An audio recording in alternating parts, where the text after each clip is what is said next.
सबसे पहला आज हम लोग अपना एजेंडा देखेंगे। आज मैं 9th और 10th कंबाइन सेशन लेने वाला हूँ।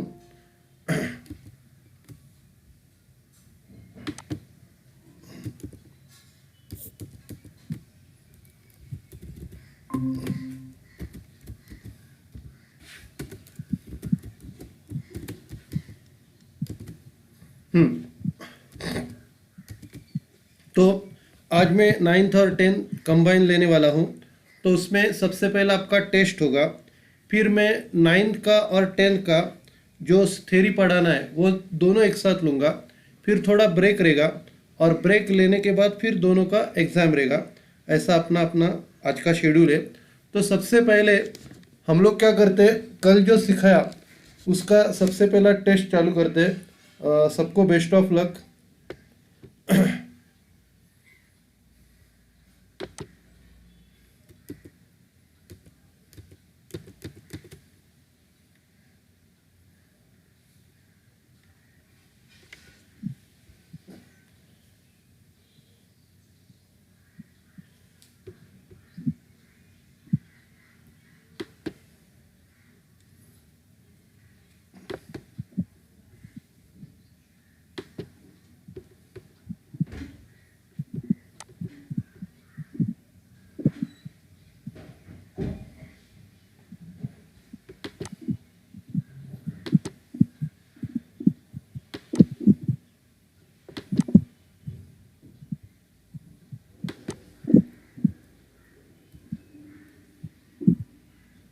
ओके। सबसे पहला मुझे सेल्फ हेल्प का बैकग्राउंड बताओ। सबसे पहला मुझे सेल्फ हेल्प का बैकग्राउंड बताओ।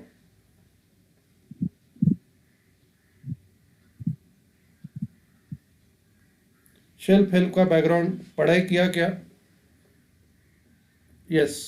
Clean shells, fixture, floor stacks, उसमें चिलर और फ्रीज़र भी इंक्लूड है। बाद में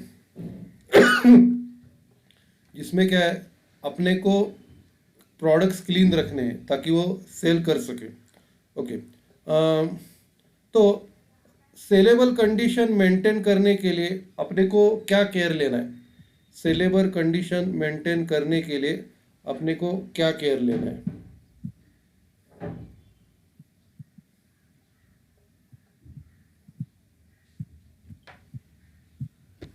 सेलेबल कंडीशन रखने के लिए, मेंटेन करने के लिए आपको क्या केयर लेना है? सबसे पहला तो क्लीन करना है। उसके बाद वो हमेशा फ्रेश होनी चाहिए।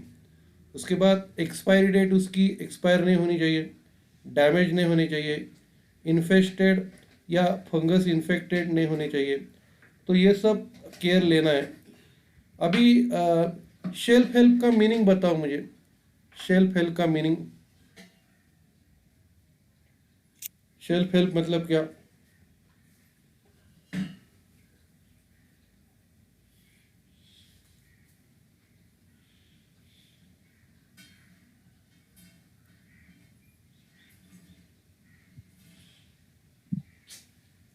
शेल्फ हेल्प का मीनिंग क्या है?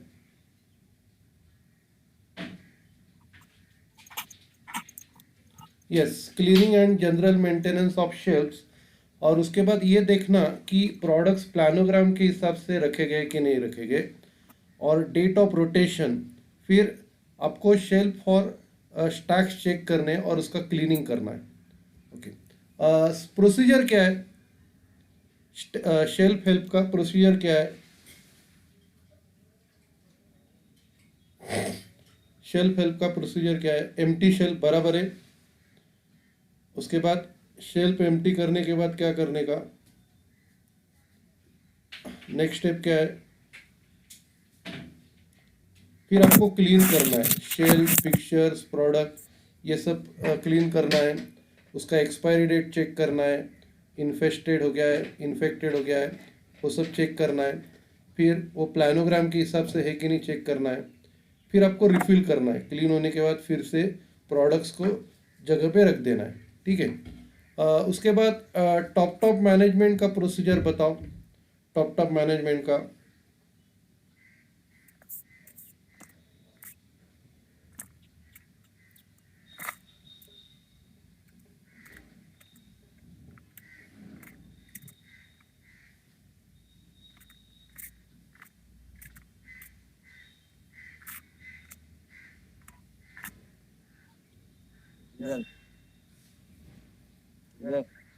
हेलो। टॉप मैनेजमेंट का प्रोसीजर सबसे पहला एम्प्टी करने का, फिर क्लीन करने का, फिर रिफिल करने का। Very good.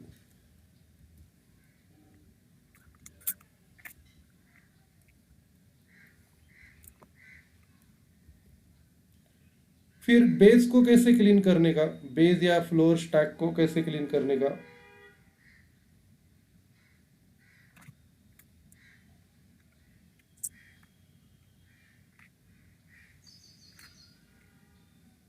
बेस या फ्लोर स्टैक को कैसे क्लीन करने का।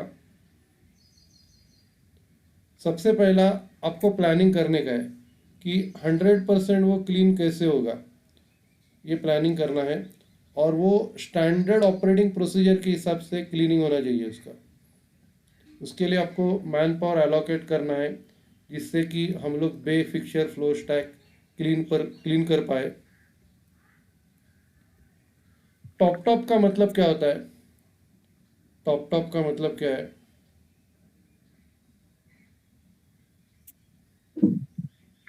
टॉप का मतलब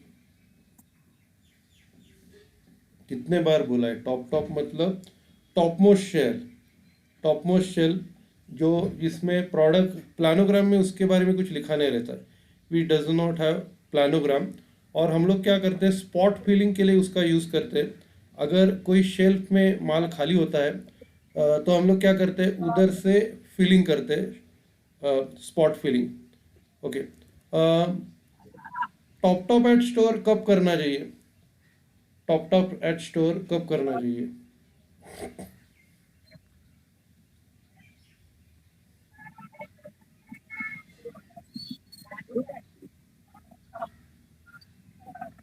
टॉप एट स्टोर कब करना है?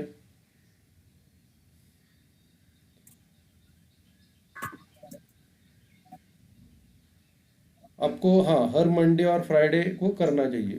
बाद में उसका एक फेसिंग होनी चाहिए और बाकी सारे प्रोडक्ट उसके पीछे होने चाहिए। बाद में दूसरा प्रोडक्ट एक प्रोडक्ट के पीछे नहीं होना चाहिए। उसके बाद कस्टमर को फेस करना चाहिए, नीटली रखना चाहिए। उधर भी फीफो फेफो मेथड अलाउ आपको उससे ही रखना है। फिर मल्टी लोकेशन प्रोडक्ट रहेगा तो टॉप स्टोरेज प्राइमरी लोकेशन पे होना चाहिए। और वो सीए से, यस, फील्ड डीप मतलब आपको एक प्रोडक्ट रखना है और उसके पीछे बाकी के प्रोडक्ट रखने हैं, जिसको हम लोग डेप बोलते हैं। प्लीज सब लोग म्यूट हो जाओ। उसके बाद इकडून तिकडे पाठवलेलं ऍडमिट अक्षय, केला तिकडे 10 रुपये तो नाही कोरोना झाला तर अक्षय म्यूट होऊन जा।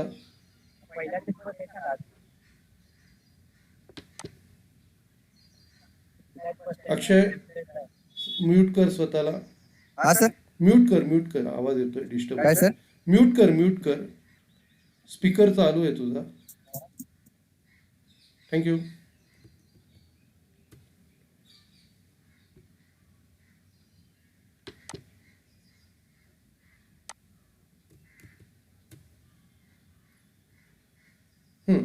तो मैं आपको क्या बता रहा था कि जो टॉप है, अगर समझो जो कोई भी सीए से वो हैंडल कर रहा है, जिसको उधर का बेस दिया रहेगा उसको ही टॉप मैनेजमेंट भी करना है। तो जो बेस वो हैंडल कर रहा है उसको ही सभी टॉप उसके ऊपर के टॉप मैनेजमेंट का टॉप का मैनेजमेंट उसको ही देखना है। बाद में अगर वो फुल हो गया, अपना टॉप अगर फुल हो गया, तो आगे के तीन बेस में आप रख सकते हो, लेफ्ट में या राइट में। तीन टॉप पे आप गुड्स रख सकते हो। और एक फेसिंग होना चाहिए, एक फेसिंग, और उसके पीछे बाकी के प्रोडक्ट्स होने चाहिए। ओके। नेक्स्ट क्वेश्चन है,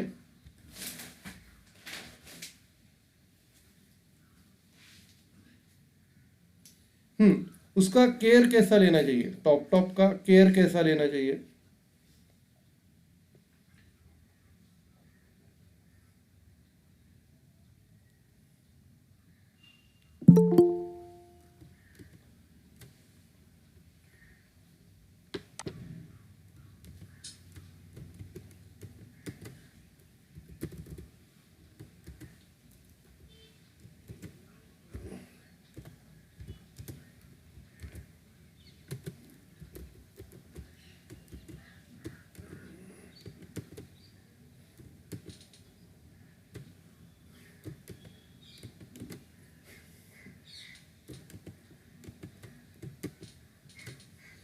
top top, yes.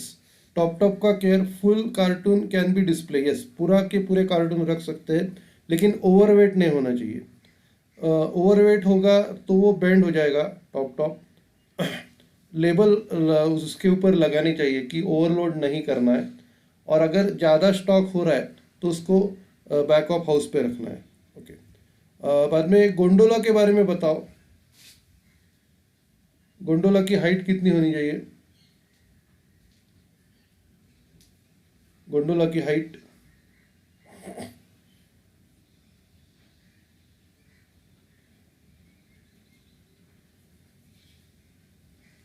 5 to 6 feet, और 5 फीट होगा तो आपको 1 फीट का एक्सटेंडर लगाना है।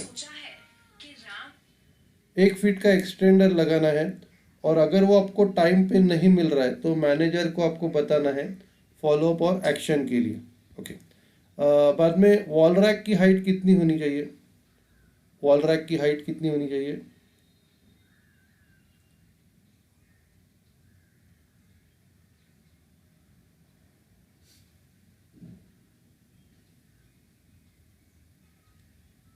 7 फीट होनी चाहिए।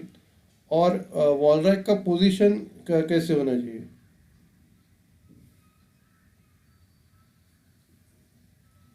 वॉल रैक का पोजीशन किधर होना चाहिए?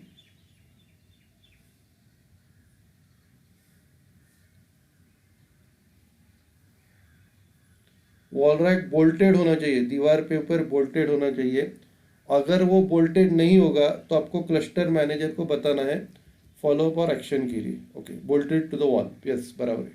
ओके। उसके बाद एंड ऑफ सीजन मतलब क्या है? एंड ऑफ सीजन मतलब क्या है?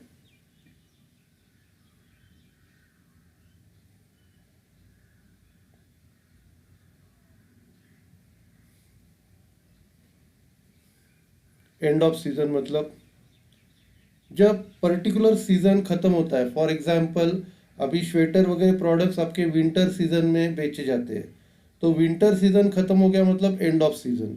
या आपके जो प्रोडक्ट्स है जैसे छतरी है, रेनकोट है, ये आपके रेनी सीजन में बेचे जाते हैं, तो रेनी सीजन खत्म हो गया मतलब वो पर्टिकुलर सीजन खत्म हो गया।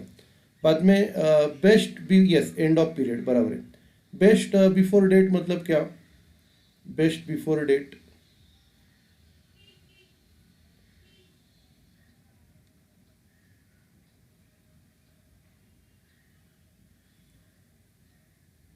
बेस्ट बिफोर डेट क्या है?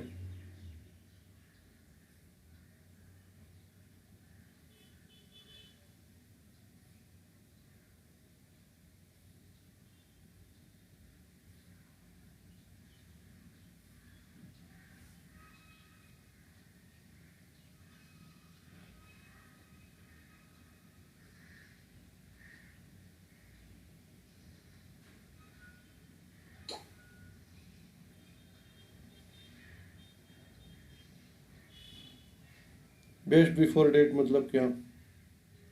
बेस्ट बिफोर डेट मतलब होता है कि जो प्रोडक्ट का क्वालिटीज़ है वो कब तक हम लोग मेंटेन कर पाएंगे, जो भी हम लोग ने लिखा है। Yes, end of period under storage condition मतलब कब तक वो सेलेबल है, और जिसमें मेंशन की हुई क्वालिटीज़ है वो कब तक उसमें रहेगी, उसको बोलते हैं बेस्ट बिफोर डेट। और उसका अगर समझो उसमें मंथ और ईयर लिखा रहेगा तो वो मंथ फर्स्ट डे रहेगा, first day of the same month. For example, लिखा है सितंबर 2020, ये एक्सपायरी डेट है, तो उसका 1 सितंबर ये डेट होगा, first day of the same month. तो ये बहुत इंपॉर्टेंट पॉइंट है आपके लिए, आपके नॉर्मल लाइफ में भी आप यूज़ कर सकते हो। ओके। अगला क्वेश्चन है रिप्लेनिशमेंट मतलब क्या? रिप्लेनिशमेंट,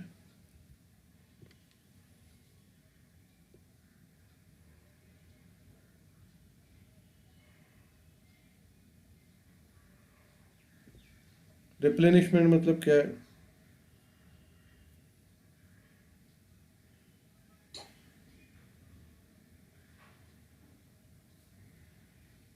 मूविंग स्टॉक, बराबर है। अगर खाली रहेगा रैक तो उसमें फिर से स्टॉक भरने का मतलब रिप्लेनिशमेंट। तो स्टॉक को सबसे पहले हम लोग टॉप टॉप से फिल करते हैं, अगर वो ख़त्म हो गया तो बैक ऑफ हाउस से लेके आते हैं। रिप्लेनिशमेंट के 3 टाइप बताओ।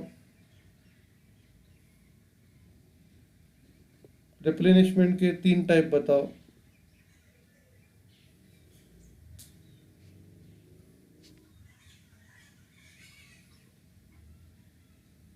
स्पॉट फिल, फिर दूसरा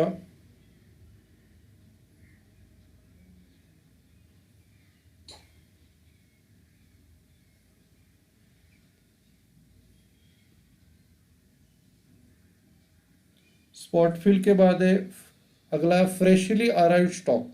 यस, जो भी नया स्टॉक आता है उसको फिलअप करने का तीसरा टाइप क्या है?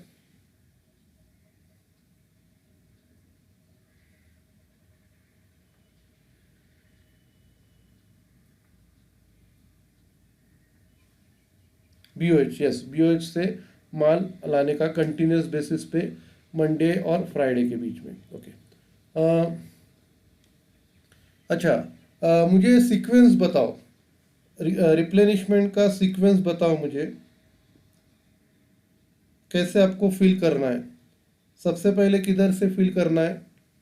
सबसे पहले टॉप टॉप से, उसके बाद सेकंड किधर से फिल करना है?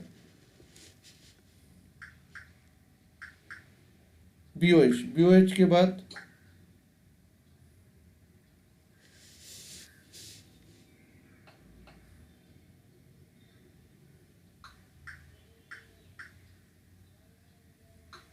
फ्रेशली आ रहे हो। यस, और उसके बाद अगर नॉन पैक स्टॉक आता है, नॉन पैक अगर स्टॉक आता है तो उसको डायरेक्टली शॉप फ्लोर पे लेके जाना है। उसको आपको ये बीओएच पे लेके नहीं जाना है। बाद में स्पॉट फिलिंग के बारे में बताओ। स्पॉट फिलिंग मतलब क्या? स्पॉट फिलिंग के बारे में बताओ।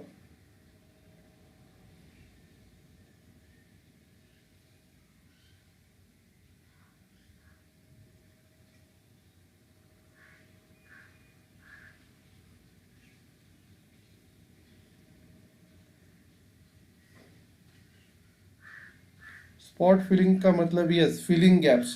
जब भी गैप दिखती है तो अपने को भरना है। सबसे पहले टॉप टॉप से, बाद में बीओएच से, बाद में फ्रेशली अलाउड से। और आपको ये पूरा दिन आपको करना है, पूरा दिन ये आपको करना है। ओके, उसका प्रोसीजर बताओ। स्पॉट फिल का प्रोसीजर बताओ मुझे।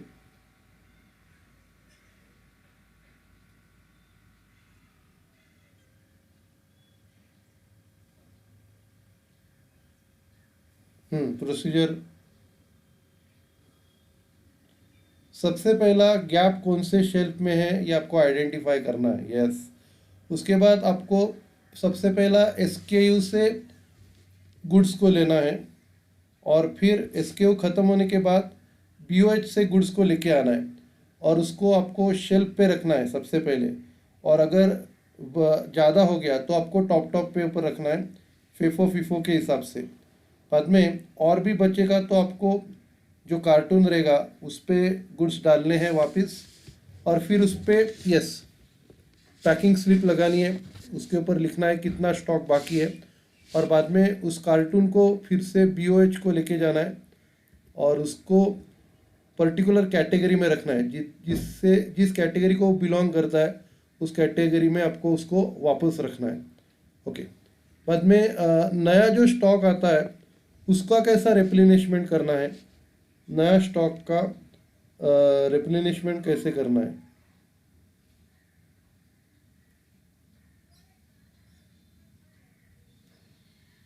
नया स्टॉक का रिप्लेनिशमेंट कैसे करना है?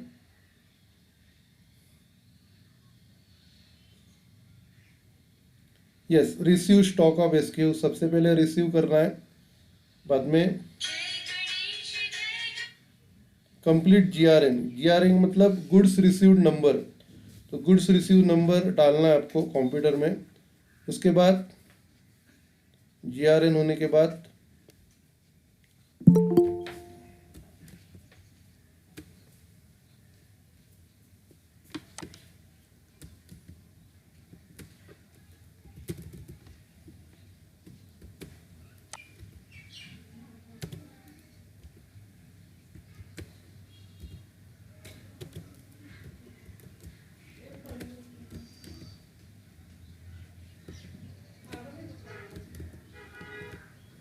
GRN होने के बाद आपको क्या करना है, स्टॉक को SKU पे स्टॉक को फ्लोर लोकेशन पे लेके जाना है और फिर डिस्प्ले करना है। सबसे पहला BOH पे नहीं लेके जाना है, सबसे पहला आपको उसको फ्लोर लोकेशन पे लेके जाना है और फिर फिलअप करना है। सबसे पहला स्टॉक को फ्लोर लोकेशन पे जाना है, फिर आपको फिलअप करना है टॉप और शेल्फ में फीफो और फेफो के हिसाब से, और फिर जो कार्टून्स बचेगा, फिर जो प्रोडक्ट बचेगा, फिर से उसको कार्टून में डालना है और फिर पैकिंग स्लिप लगा के बाद में उसको BOH पे लेके जाना है और उसकी एक्सेस क्वांटिटी एंड कार्टून बाद में आपको स्लिप लगानी है और स्लिप लगाने के बाद उस कार्टून को BOH पे लेके जाना है और उस पे उसको जिधर वो बिलोंग करता है उधर वो रखना है, जिस कैटेगरी को बिलोंग करता है उधर अपने को उसको रखना है।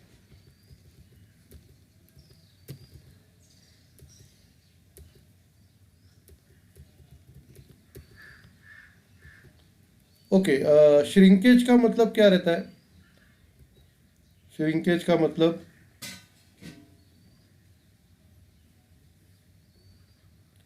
श्रिंकेज का मतलब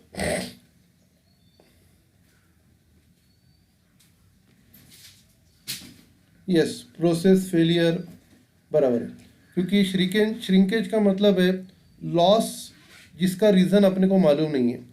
जिसका रीज़न मालूम है उसको डाउन बोलते हैं और जिसका रीज़न मालूम नहीं है वो श्रिंकेज है। तो उसका रीज़न से process failure, inter company, yes, unexplained loss, very good, internal theft, external डेप्ट, और ये ड्यूटी है सभी स्टाफ का कि इस लॉस को कम करे ताकि अपना स्टोर्स का प्रॉफिटेबिलिटी बढ़ जाए। ओके, मेजर कॉजेज बताओ, मेजर कॉजेज क्या क्या है? श्रिंकेज के मेजर कॉजेज बताओ।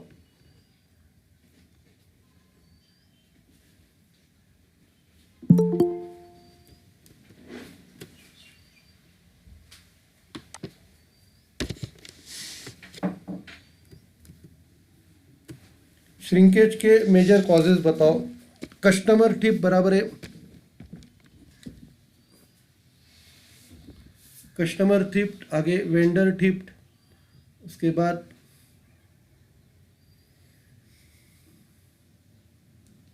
Stock counting error, stock counting में एरर होना, बाद में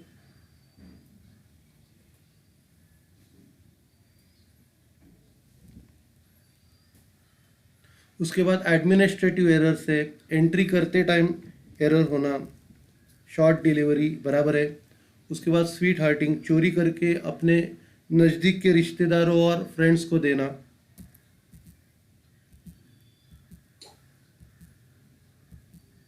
तो इसके लिए आपको क्या करना है? ये लॉस को बचाने के लिए आपको क्या करना है?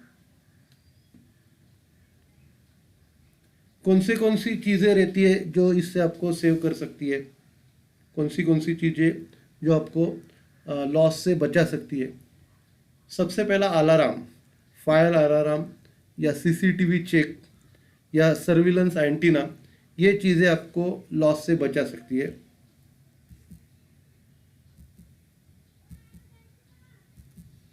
फिर दूसरा एक्सेस कंट्रोल सिस्टम है, door frame metal detectors, hand held metal detectors, या यस, हार्ड सॉफ्ट टैग लगाना, ये सब से आप बच सकते हैं। ओके, CCTV साइनेज के बारे में बताओ। CCTV साइनेज के बारे में बताओ।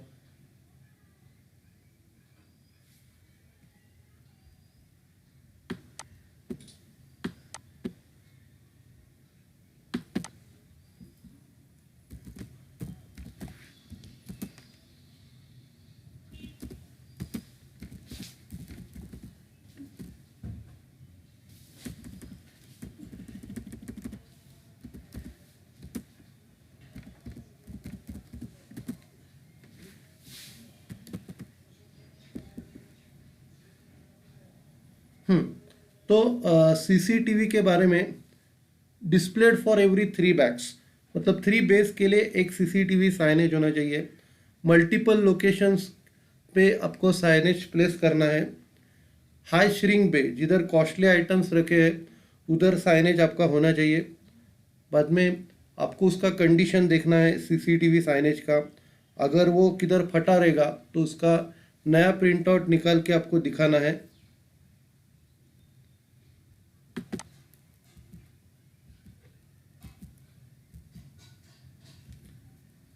फिर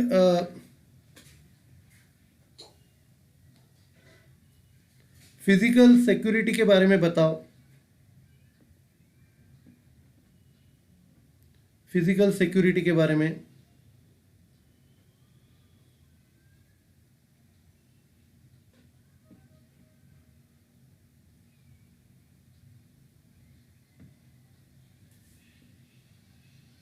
yes, checking of locks and keys, locks and keys देखना, कैश ऑडिट करना, बराबर है। उसके बाद आपको पेपर सील लगाना है ताकि कोई टैंपरिंग ना करे। फिर मटेरियल रिसीट चेक करना, yes. Loss prevention, employee declaration, ये भी होना चाहिए। उसके बाद employee movement, yes, blind spot, employee movement regulation, security check, customer bag का सिक्योरिटी चेक होना चाहिए।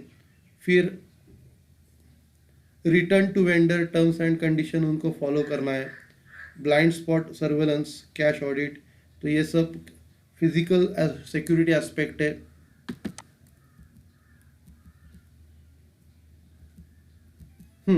उसके बाद जो वेंडर या ब्रांच स्टाफ रहता है तो उसके लिए उससे डीलिंग करने टाइम आपको क्या केयर लेनी है। ब्रांड या वेंडर स्टाफ से डीलिंग करने के लिए आपको क्या केयर लेनी चाहिए।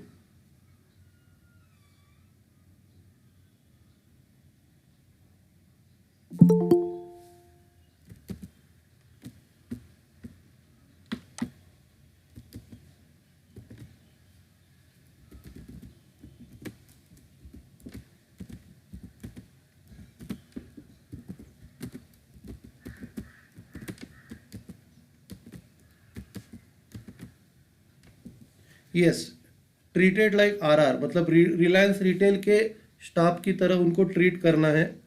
और वो ये स्टोर्स एंट्री एग्जिट के जो रूल्स है सेम वही उनको भी अप्लाई होते हैं। फिर उनको आईडी कार्ड होना चाहिए उनके पास। फिर स्टोर्स मैनेजर की परमिशन होनी चाहिए। और अगर कुछ उसके रिगार्डिंग रूल चेंज होते हैं तो उनको बताना चाहिए और स्टोर्स मैनेजर उसका डिसीजन लेगा। प्लीज़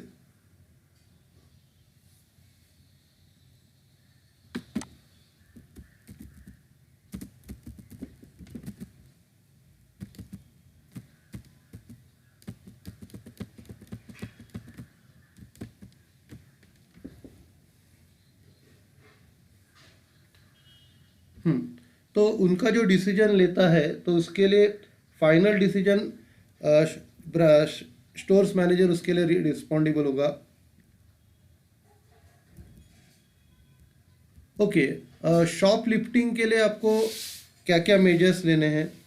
शॉप लिफ्टिंग ये होना नहीं चाहिए, तो क्या क्या मेजर्स लेने हैं। Be vigilant as all times, आपको सतर्क होना चाहिए। बाद में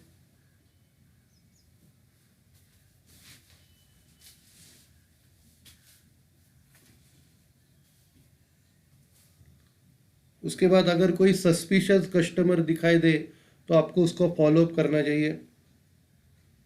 फिर अगर चोरी करते हुए कोई अगर आपको दिखता है तो आपको बास्केट ऑफर करनी चाहिए और उसको बोलना है कि वो गुड्स वापस रखे। और अगर वो गुड्स वापस रखता है तो आपको उसको थैंक यू करके जाने देना चाहिए, लेकिन आपको उसके ऊपर निगरानी हमेशा रखनी है। फिर आपको उन कस्टमर्स के ऊपर भी आय रखना है जो एक ही सीएसए के साथ बिलिंग कराता है। उनका ट्रांजैक्शन आपको वीडियो मॉनिटरिंग करनी है उसकी। Yes, ensure all void bills are properly, yes, उनको फाइलिंग किया और प्रॉपरली फाइल्ड। उसको जो भी जारी बिल है उनको प्रॉपरली फाइल किया हुआ है क्या नहीं आपको चेक करना है। यस, बाद में उसके वॉइड बिल्स के ऊपर सिग्नेचर होनी चाहिए मैनेजर की। और आपको लास्ट वॉइड ट्रांजैक्शन है ना उसके ऊपर आपको ध्यान रखना है, उसके ऊपर ध्यान रखना है ताकि आपके कैशियर को कुछ हार्म ना हो जाए, कैशियर सेफ रहे।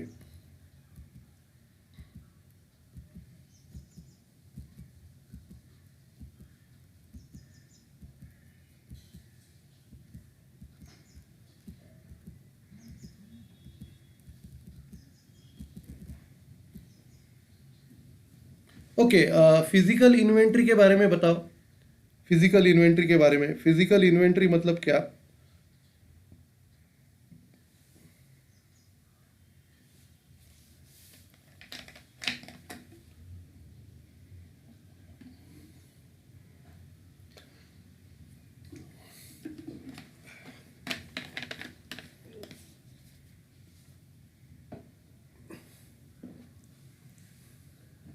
फिजिकल इन्वेंट्री का मतलब है स्टॉक को फिजिकली काउंट करना और वो सिस्टम के हिसाब से चेक करना और फिर उसको करेक्ट करना। Process of counting physically stock count करना, वेरी गुड। और वो सिस्टम के हिसाब से होना चाहिए, और अगर नहीं रहेगा तो आपको उसको करेक्ट करना है। इसको बोलते हैं फिजिकल इन्वेंट्री। ओके, उसका इम्पोर्टेंस क्या है? फिजिकल इन्वेंट्री का इम्पोर्टेंस क्या है?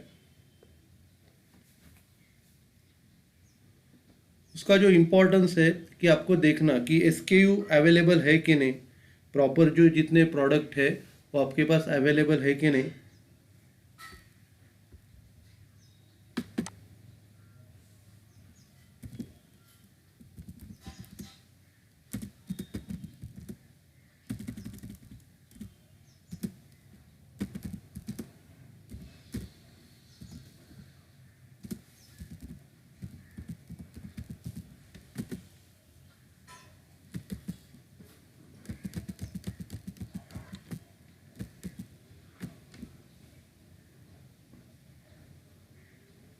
हम्म तो क्वार्टर में एक बार आपको करना है,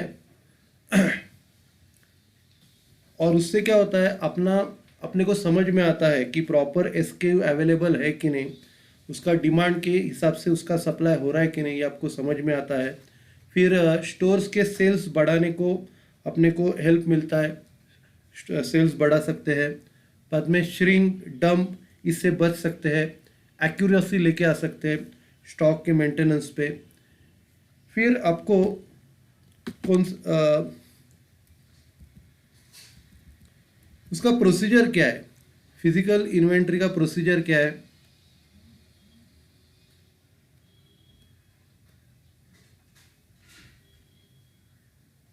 प्रोसीजर क्या है फिजिकल इन्वेंट्री का? सबसे पहले आपको प्री एक्टिविटीज करनी है। उससे पहले आपको जो जो केयर लेना है या जो जो स्टेप्स लेने हैं वो प्री एक्टिविटीज़ में आते हैं। तो सबसे पहला प्री एक्टिविटीज़ आपको करनी है। उसके बाद आपको स्टॉक काउंट करना है और रिकनसाइल करना है। Yes, entry in system, stock count करके उसको रिकनसाइल करना है और फिर उसको करेक्ट करना है। ये प्रोसीजर है। ओके, फिजिकल इन्वेंट्री के फीचर्स बताओ। एक तो बताया था वंस इन अ क्वार्टर, और बताओ।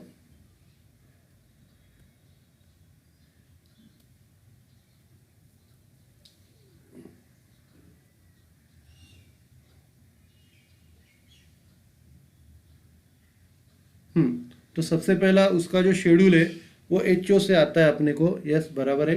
बाद में स्टार्ट कब करते हैं? फिजिकल इन्वेंट्री स्टार्ट कितने बजे होती है? रात को 9 बजे होती है।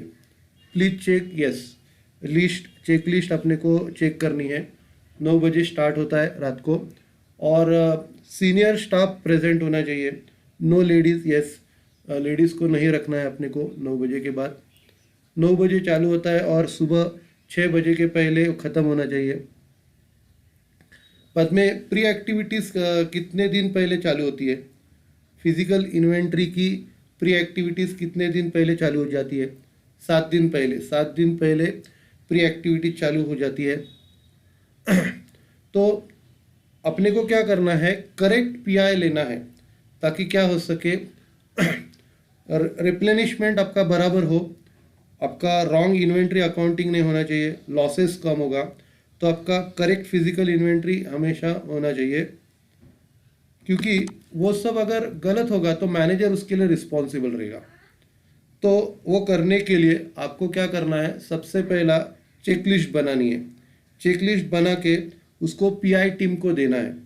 फिर पीआई टीम चेक करेगा कि चेकलिस्ट के हिसाब से जो भी स्टॉक है वो ऑर्डर पे है क्या। तो अगर उसको वो रेडी दिखाई देगा, फिर वो पीआई का डिसीजन देगा कौन से दिन उसको स्टार्ट करने का है।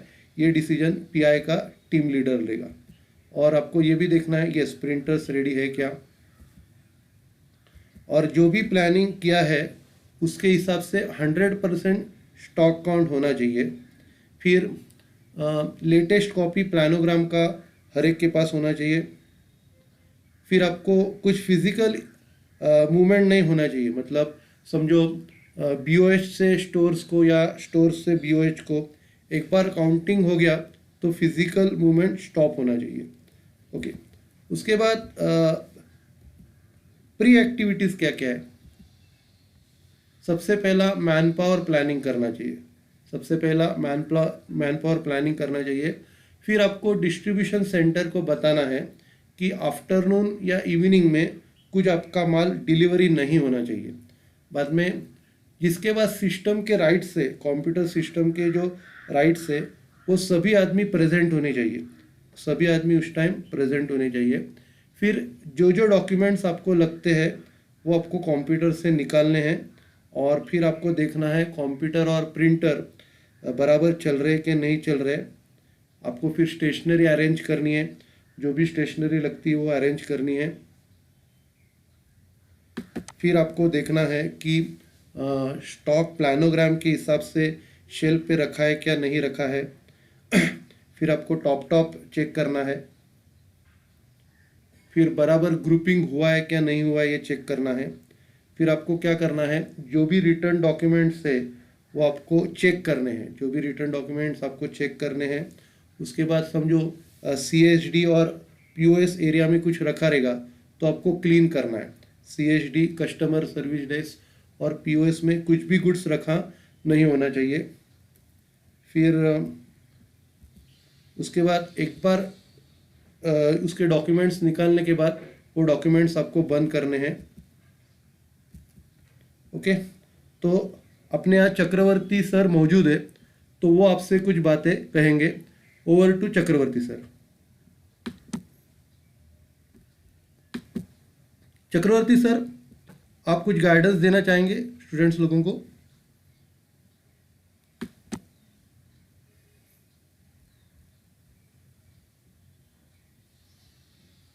गए लगते हैं, ठीक है, तो अगले लेक्चर में शायद से लेंगे। तो हम लोग अभी क्या करते हैं, sir has left, okay no problem. तो अभी हम लोग क्या करते हैं, अभी अपना शेड्यूल स्टार्ट करते हैं। अभी हम लोग सबसे पहला 9 डे का और 10 डे का सबसे पहला जो थ्योरी सेशन है वो थ्योरी सेशन कंप्लीट करते हैं। और बाद में हम लोग क्या करेंगे, दोनों की एग्ज़ाम लेंगे। तो अभी सबसे पहला हम लोग अपना थ्योरी सेशन स्टार्ट करते हैं। 9th और 10th डे का सेशन हम लोग सबसे पहला पूरा करते हैं।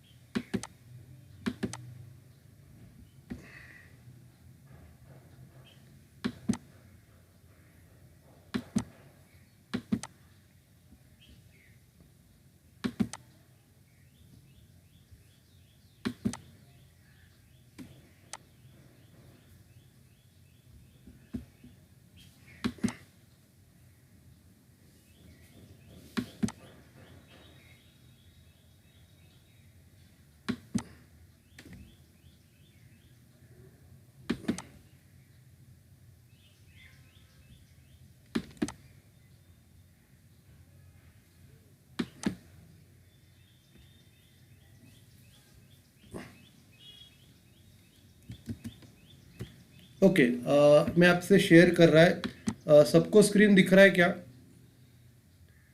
चैट बॉक्स पे लिखो, सबको स्क्रीन दिख रहा है क्या?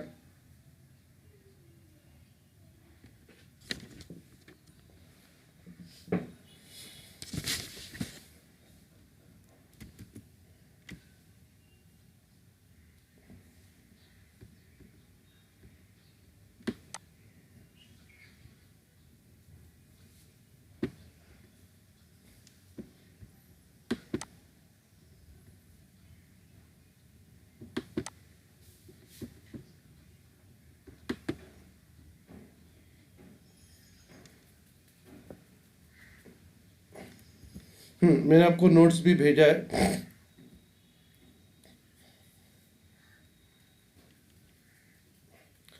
अभी आपका जो मॉड्यूल 17 है उसमें फ्रॉड मैनेजमेंट, तो फ्रॉड मैनेजमेंट के बारे में हम लोग पढ़ेंगे। Reason for fraudulent activity at stores, तो लोग फ्रॉड क्यों करते हैं स्टोर्स में, उसके बारे में पढ़ेंगे। Undue trust on stakeholders, मतलब हम लोग क्या है, ज़रूरत से ज़्यादा स्टेक होल्डर्स पे ऊपर भरोसा रखते हैं। फिर सिस्टम डिवाइस फेलियर, कुछ अपने सिस्टम में फेलियर होता है। टेंडेंसी टू टेक शॉर्टकट, कुछ लोग शॉर्टकट अपनाते हैं। फिर financial compulsion of an employee को कंपलसरी उसको करना पड़ता है। Over confidence, neglect of system, कोई कस्टमर सिस्टम को निगलेक्ट करता है या उसको ओवर कॉन्फिडेंट होता है कि उसने जो किया है बराबर किया है, तो ये रीज़न के वजह से फ्रॉड होता है।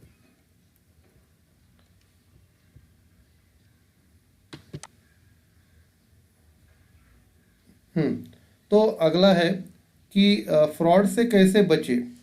सबसे पहला, आपको जिधर जिधर गैप है वो उस आपको आइडेंटिफाई करना है और वो गैप फिलअप करना है। जिधर फ्रॉड होने के चांसेस है उन गैप को फिलअप करना है। फिर प्रोसेस में कुछ उधर फेल हो रहा है तो आपको केयर लेनी है कि दोबारा उधर कुछ फेलियर नहीं होना चाहिए। Take steps to audit process and identify violations to prevent the fraud, तो आपको क्या करना है, वायलेशंस को आपको आइडेंटिफाई करना है और फ्रॉड को प्रिवेंट करना है।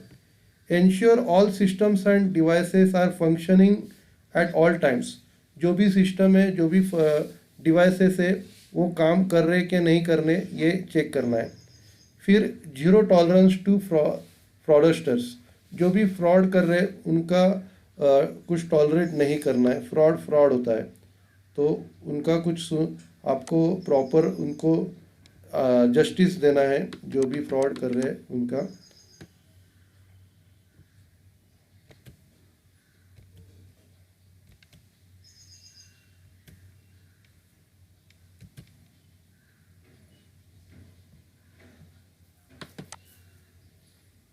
हम्म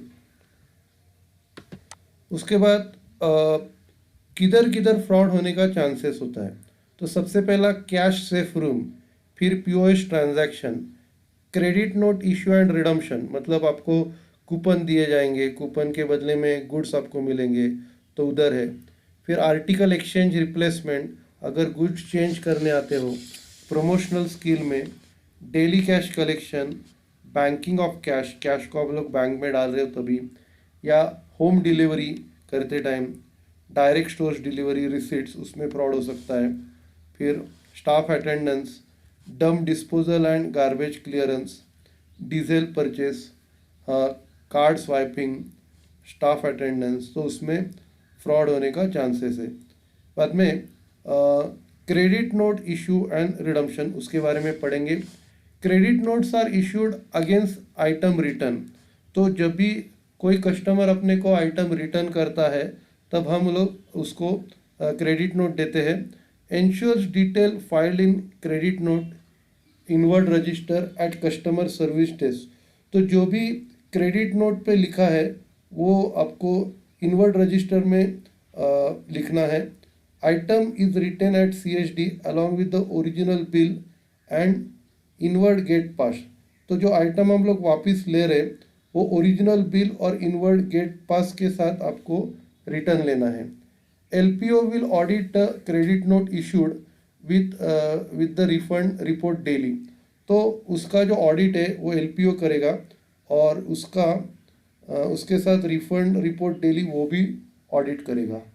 any exception will be reported to stores manager and investigated, अगर कुछ एक्सेप्शन है तो वो हम लोग स्टोर्स मैनेजर को बताएंगे और वो बाद में इन्वेस्टिगेट करेगा। बाद में article exchange replacement, article can be exchange replace with in 14 days of purchase with original bill, तो 14 दिन के अंदर अगर किसको रिटर्न करना है तो रिटर्न कर सकता है और उसके साथ ओरिजिनल बिल भी होना चाहिए। Customer should bring the article to the refunded along with the bill. तो कस्टमर को जो प्रोडक्ट है वो बिल के साथ रिटर्न करना है। LPA to enter the article in the inward material register. LPA को वो जो आर्टिकल है वो मटेरियल इनवर्ड रजिस्टर पे उसको एंटर करना है। Item return document to be prepared and sign by stores manager, customer and LPA। तो जो भी आइटम रिटर्न किया है उसके डॉकेट के ऊपर स्टोर्स मैनेजर, कस्टमर और LPA के सिग्नेचर होना चाहिए। Refund transactions can be done in POS by using the ID of SM ASM and उसके ID के अंदर ही होता है। Sharing of password is not permitted to eliminate chances of fraud. आप लोगों को पासवर्ड शेयर करने को अलाउड नहीं है। LPO must audit item return transaction on daily basis from the system and investigate doubtful cases bye checking video recording of POS transaction. LPO को return transaction का audit करना है और अगर कुछ डाउटफुल केस रखता है तो उसको वीडियो रिकॉर्डिंग चेक करना है।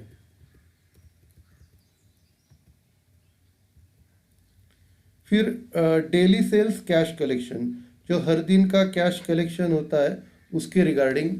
During shift change and at end of the day cashiers to perform POS and EDC closure procedure. तो जब शिप चेंज होती है या एंड ऑफ द डे होता है तो कैशियर को क्लोजर प्रोसीजर फॉलो करनी पड़ती है। Count cash, coupons, credit debit card, charge slip and exchange docket. तो आपको कैश काउंट करनी है, कूपन काउंट करना है, जो भी स्लिप्स है उनको काउंट करना है और एक्सचेंज डॉकेट वो भी आपको काउंट करने हैं। Separate float cash, opening cash and put it in separate cash pouch. जो भी ओपनिंग की जो कैश होगी वो आपको एक सेपरेट कैश पाउच में डालनी है। Put sales cash and coupons in a different cash pouch. Disconnect झालं।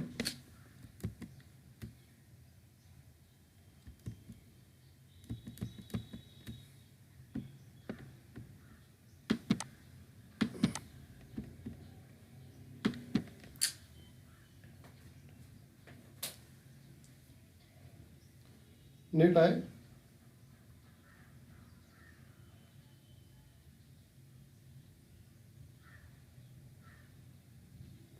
लाईट गेली.